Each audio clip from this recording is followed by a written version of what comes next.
نہیں فرمایا۔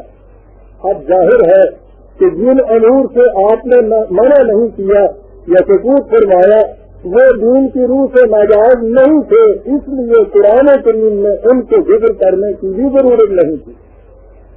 قرآن کریم میں صرف ان امور کا ذکر آیا ہے جن کا تعلق دین سے ہے، اور یہی وہ قرآن ہے جس کے متعلق وہ قرآنی حدیث ہمارے سامنے آتی ہے جس سے ہر مسلمان کا دل لرز جانا چاہیے۔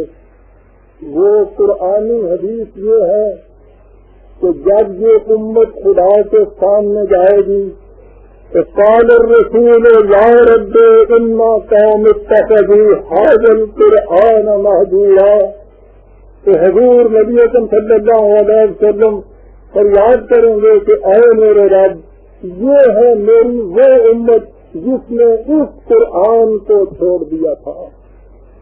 حضور کی اس فریاد میں قرآن کے علاوہ کسی اور چیز کو چھوڑ دینے کا ذکر نہیں ہے کہ قرآن ہی کے ساتھ تمسک کے دین قائم رہتا ہے، اور اس کو چھوڑ دینے سے دامن دین ہاتھ سے ٹوٹ جاتا ہے۔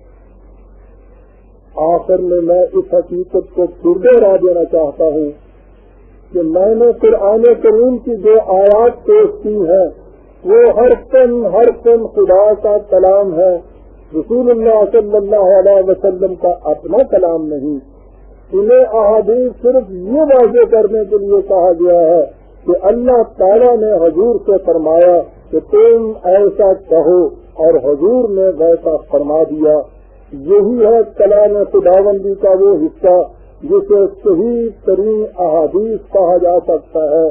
اور یوں تو اگر سورہ فاتحہ کی الحمد سے پہلے ایک لفظ کل کو محذوف مان لیا جائے تو سارے کا سارا قرآن اسی ذیل میں آ جاتا ہے، یعنی کلام خداوندی جو قلب نبوی پر بالفاظ ہی نازل ہوا اور جسے حضور نے لوگوں کے سامنے پیش کر دیا۔ اور یہ ہے وہ مجموعہ احادیث جسے دینے کے بعد خدا نے کہا تھا کہ فبأي حدیث بعدہ یؤمنون، اس کے بعد کون سی حدیث باقی رہ جاتی ہے جس پر یہ ایمان لائیں گے۔ والسلام علیکم برادران عزیز۔